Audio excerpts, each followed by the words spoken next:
During the past few months, I've been studying something that at first seemed rather ordinary, a simple psychological survey on how people make life decisions. It was a dull-looking document, the kind you'd expect to be filled with charts and percentages, but hidden inside it was something extraordinary, a quiet diagnosis of modern human suffering. The researcher pointed out that, for the first time in history, the average person faces more choices in a single day than entire civilizations did in decades. And it is precisely this abundance of choice that has created a new kind of fear, not fear of danger or hunger or death, but the fear of choosing wrong. Now, he distinguished two great modes in which humans have faced choices throughout history. He spoke of the time when life was simple, not easy, but simple, when the hunter lived in a world where choices were few and consequences were immediate. If a hunter tracked an animal, he committed. He didn't have 10 career options, 7 dating apps, infinite lifestyles to choose from.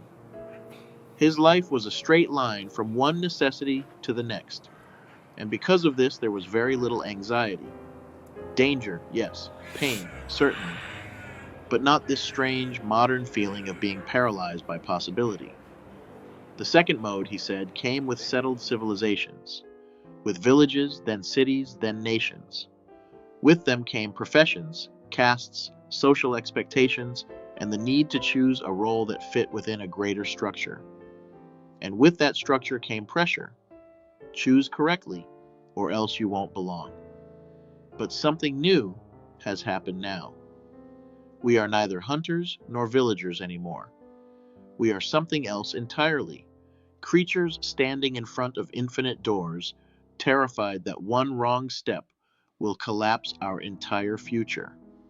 And so the question arises, how does one live when the world presents 1,000 possible lives and each one demands certainty you do not have?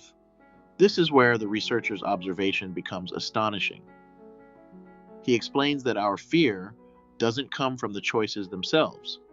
It comes from something far more subtle.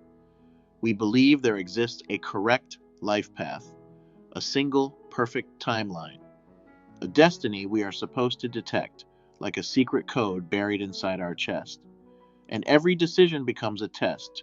What if this isn't my purpose? What if I'm wasting my potential? What if I'll regret this forever? What if I ruin my life by choosing wrong? He noted that no other species seems burdened by this dilemma. No bird sits in a tree considering whether its calling might actually be accounting. No lion wonders if it should have chosen dentistry.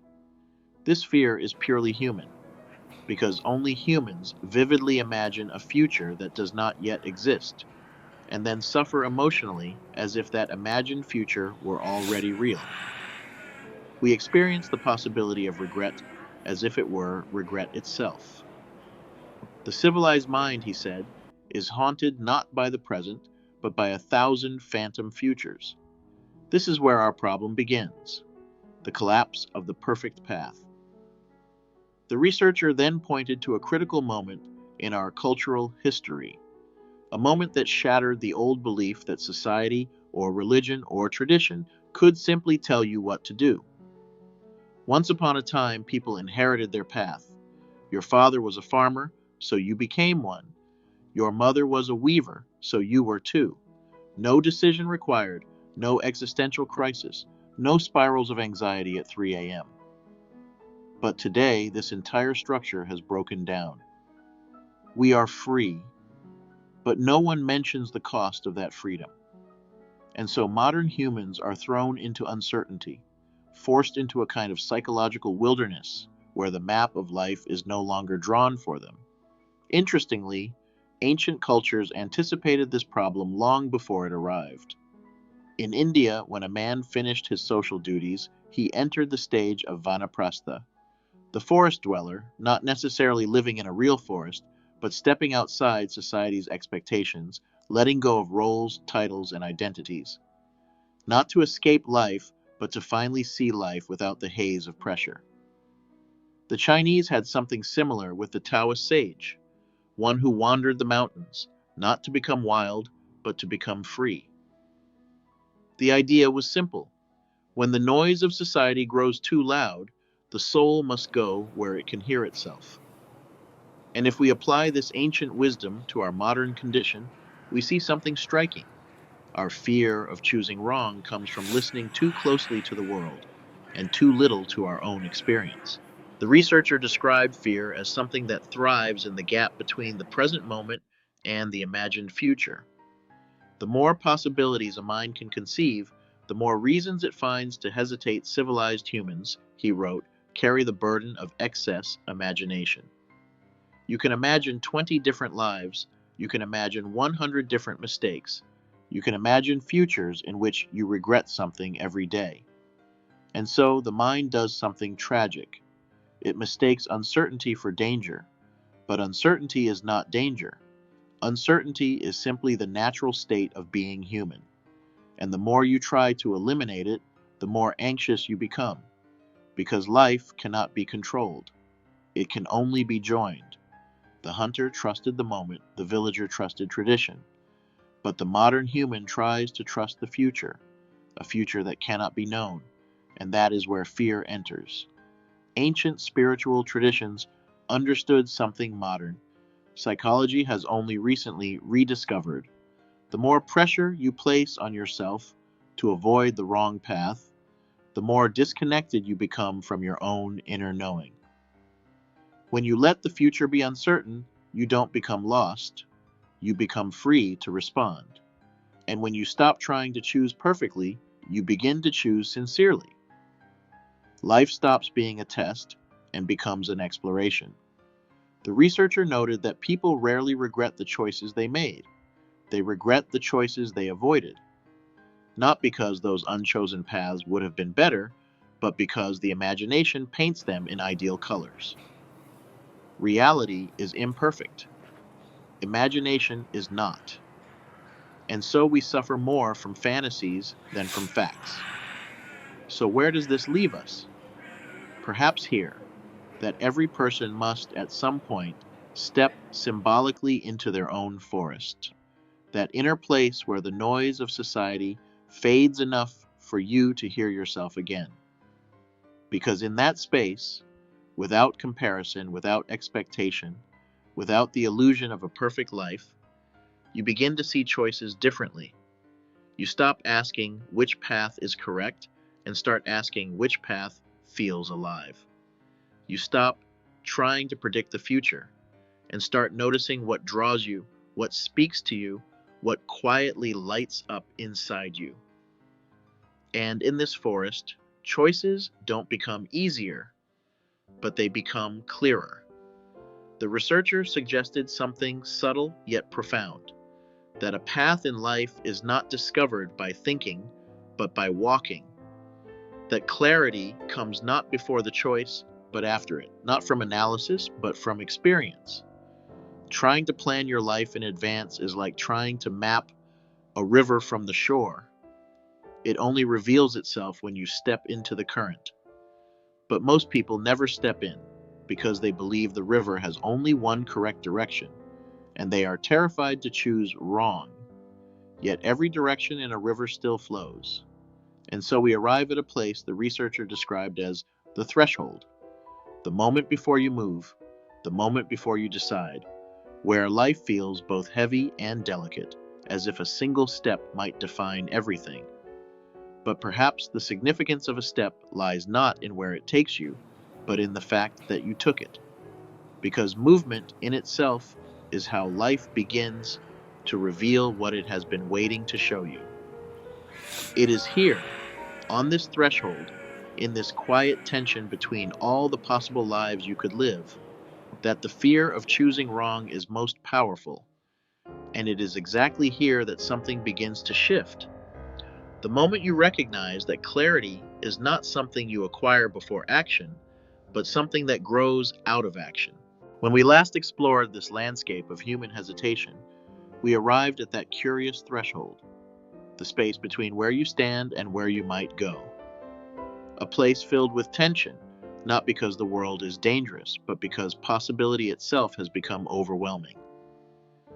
The researcher whose work I've been following had something intriguing to say about this threshold. He wrote that when a person stands too long before a decision, they enter what he called the corridor of echoes, a mental hallway where every imagined future speaks at once. Each possibility whispers its own warnings and promises, and in trying to listen to all of them, we hear none of them clearly. He noted that humans are the only creatures capable of rehearsing regret before anything has even happened. And this, he said, creates a special kind of suffering, the suffering of uncertainty stretched too thin. In older times, this corridor was short. Your family, your village, your tradition served as walls shaping your path. Your choices were fewer, and so the echoes were quieter.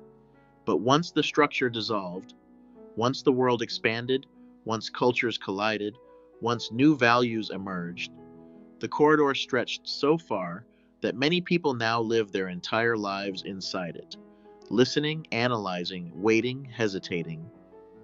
He compared this to a traveler standing at a crossroads in a vast forest. Each path leads into the unknown. All are covered in the same leaves.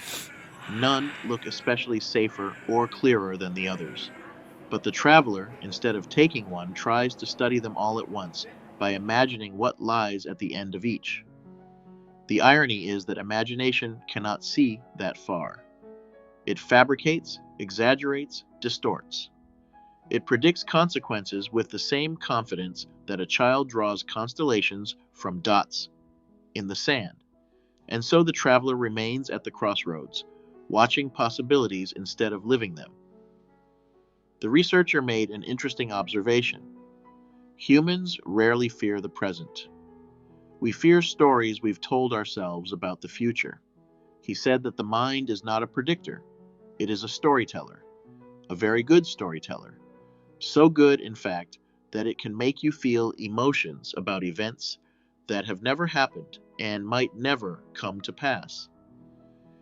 And because the mind cannot help but create these stories, we become trapped between narratives instead of connected to our experience. This is why even simple decisions can feel heavy. Should I stay or should I leave? Should I commit or wait? Should I chase this passion or choose stability? Should I trust my intuition or ignore it? Each question becomes an entire movie that the mind plays out with dramatic detail. But what he wanted to emphasize wasn't the fear itself. It was how deeply we trust the imagination while distrusting the present moment. We take our fears seriously, yet we take our direct experience lightly.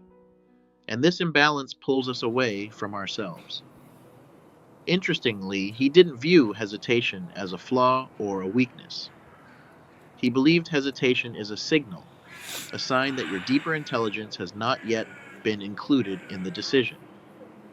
Most people think they hesitate because they are weak, indecisive, immature. But he argued the opposite. You hesitate because some part of you knows that the mind alone cannot determine the truth of a path. Thoughts can analyze, but only the heart can sense. Thoughts can anticipate outcomes, but only the body can feel alignment. Thoughts can warn of risk, but only your deeper self knows when it is time to move. So hesitation is not a failure. It is your system pausing until all parts of you can speak. Sometimes the pause is long, because the world's opinions drown out your own. Sometimes it is long because you are choosing between two good things. And sometimes it is long because the person you are becoming is not yet ready to step forward. Not every delay is fear. Some delays are growth. Some paths require you to become someone before you can walk them. He then turned to an ancient teaching found across many cultures, but most clearly articulated in early Eastern philosophy. It was the idea that all paths eventually converge because every life contains the seeds of all other possible lives. This does not mean all choices are equal. It means that no choice isolates you from yourself. If you choose one career, The creativity of another still finds ways to express itself. If you choose one relationship, the lessons of the alternatives still emerge in different forms. If you move to one city, the experiences you feared losing take shape in unexpected ways. Life is not a tree with rigid branches. It is a root system, interwoven, interconnected, adaptive. Even the paths we do not take live within the path we choose. This perspective softens the sharpness of decision making. It suggests that the self is not confined to a single road. It adapts, transforms, expands. In this sense, there may be no wrong choice, only different expressions of the same underlying journey. The researcher pointed out something profound here. Modern culture gives each person a task that no human is equipped to handle. It asks us to find our purpose, design our identity, predict our future, choose correctly the first time, avoid regret, and do all this before actually living. It is like asking a sailor to chart the entire ocean before touching the water, or asking a poet to choose their masterpiece before ever writing a line. He believed this expectation is one of the great sources of modern suffering, this pressure to have answers without having lived long enough to find them. He wrote that identity is not something you plan. It is something that reveals itself subtly, gradually as you encounter the world. You cannot think yourself into knowing who you are. You learn who you are by noticing what draws you, what repels you, what energizes you, what exhausts you. Your life is not a project, it is a conversation, and choices are simply the words you offer to continue that conversation. Fear, he noted, has a particular habit. It loves to take the role of the decision maker. It does this through whispers. If you choose wrong, you'll waste your life. If you follow this path, you might regret it. If you leave, you'll lose everything. If you stay, you'll miss your potential. Fear speaks in absolutes. It speaks in catastrophes. It speaks in ultimatums. But here is the curious thing. Fear always pretends to be wisdom. It wears the mask of responsibility, safety, prudence, maturity. It convinces you that avoiding a step is the same thing as making a careful choice. But avoidance is not choice. Avoidance is simply silence, a refusal to participate in the unfolding of your own life. The researcher warned that when fear becomes the narrator, the world shrinks, not physically, but psychologically. Opportunities appear smaller, dreams seem unrealistic, curiosity turns into risk, and every door begins to look dangerous. Fear may keep you safe, but it cannot help you grow. And many people, he said, are slowly suffocating under the safety they've built. He emphasized that the way out of fear is not through grand decisions or sudden courage, but through one simple act, a single, honest step, no matter how small, not a life-changing leap, not a dramatic shift, not a declaration of purpose, just a step that feels true. Because when you take one true step, the next one reveals itself, and then the next. Life is revealed in increments, not in blueprints. He wrote that a person who waits for a perfectly clear path will wait their whole life. Not because the path isn't real, but because clarity grows through walking, not through standing still. And here, he introduced a metaphor taken from an old spiritual teaching, walking through fog. When you stand still in fog, you see nothing. Everything is hidden. But when you take a single step, you see one step further, and then another, and another. The fog does not clear all at once. It recedes in proportion to your movement. Life is like this. You don't get clarity and then move. You move, and clarity arrives. And so he suggested that perhaps the question has never been, which choice is right, but rather, which direction would I like to explore first? This shift is subtle, but it cuts the weight of decision-making in half. You are not choosing a destiny. You are choosing a beginning, Not a lifelong identity, but a direction. Not a perfect path, but an experiment. And this experiment is what allows life to begin offering its next clues. A path reveals itself through the walking of it, and just when he began to explore how the first step influences the next, how movement awakens new possibilities, how life responds differently once you begin participating instead of waiting, it became clear that this inquiry was opening into something larger, something that cannot be resolved quickly, something that deserves its own unfolding, its own pace, its own continuation. And perhaps that is the quiet truth behind all of this, that life does not ask you to be certain, only to be sincere. You don't need to know where every road leads. You don't need to predict what each choice will become. You simply need to take the next step with as much honesty as you can and let the road reveal the rest, because the path is never fully seen from the beginning. It unfolds with you as you move, as you learn, as you become someone new. So if you find yourself standing in front of many doors, unsure, hesitant, afraid to choose, remember that no door has to be perfect. It only has to open. And once you walk through it, life will show you what it has been waiting to give.